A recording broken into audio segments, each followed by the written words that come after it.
குழந்தைகளை பிணை கைதிகளாக பிடித்து வைத்து மிரட்டிய நபரை சுட்டு கொன்றிருக்கிறார்கள் போலீசார். விவரங்களை தரையிறக்கிறார் செய்தியாளர் மதியழகன். மதியழகன், ஏற்கனவே அந்த நபரை போலீசார் கைது செஞ்சிருந்தாங்க. இந்த நிலையில் சுட்டு கொல்ல வேண்டியதற்கான காரணம் என்ன? விவரங்களை வழங்கலாம்.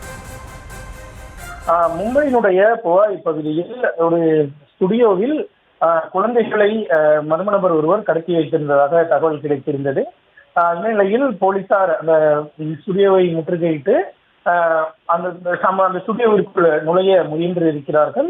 அப்பொழுது அந்த ரோஹித் ஆர்யா, அதாவது இந்த குழந்தைகளை கடத்தி வைத்திருந்த பணை கைதிகளாக பிடித்து வைத்திருந்த அந்த நபர் போலீசாரை நோக்கி துப்பாக்கியால் சுட்டதாகவும், இதனையடுத்து தற்காப்பு நடவடிக்கையாக போலீசார் அந்த நபரை, ரோஹித் ஆர்யா என்ற நபரை துப்பாக்கியால் சுட்டதாகவும் தெரிவிக்கப்பட்டிருக்கிறது.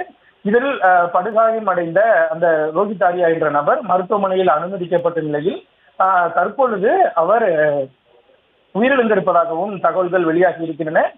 முன்னதாக போலீசார் அந்த நபரை கைது செய்து குழந்தைகளை பத்திரமாக மீட்டதாக தகவல்கள் வெளியாகும் நிலையில் தற்பொழுது போலீசார் உள்ளே சென்றவுடன் அந்த நபர் போலீசாரை நோக்கி துப்பாக்கியால் சுட்டதாகவும், இதற்கு தற்காப்பு நடவடிக்கையாக போலீசார் சுட்டதில் அந்த நபர் உயிரிழந்திருப்பதாகவும் தகவல்கள் வெளியாகி இருக்கின்றன. மருத்துவமனையில் சிகிச்சைக்காக அனுமதிக்கப்பட்ட பொழுது அவர் உயிரிழந்து விட்டதாக மருத்துவர்கள் தெரிவித்ததாகவும் தற்பொழுது தெரிவிக்கப்பட்டிருக்கிறது. அதாவது போலீசார் உள்ளே நுழைந்து அந்த நபரை கைது செய்ய முயற்சி மேற்கொண்ட போதுதான் அவர் போலீசாரை நோக்கி துப்பாக்கியால் சுட்டியிருக்கிறார்.